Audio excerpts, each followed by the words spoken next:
धरण व नाल्यातील गाळ काढण्याची मोहीम राबवावी. जिल्हाधिकारी डॉक्टर किरण पाटील यांचे बैठकीत निर्देश.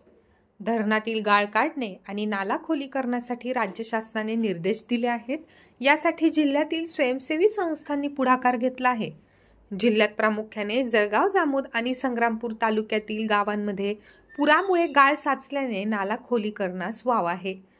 त्यामुळे जिल्ह्यात धरण आणि नाल्यातील गाळ काढण्यासाठी मोहीम राबवावी असे आवाहन जिल्हाधिकारी डॉक्टर किरण पाटील यांनी केले.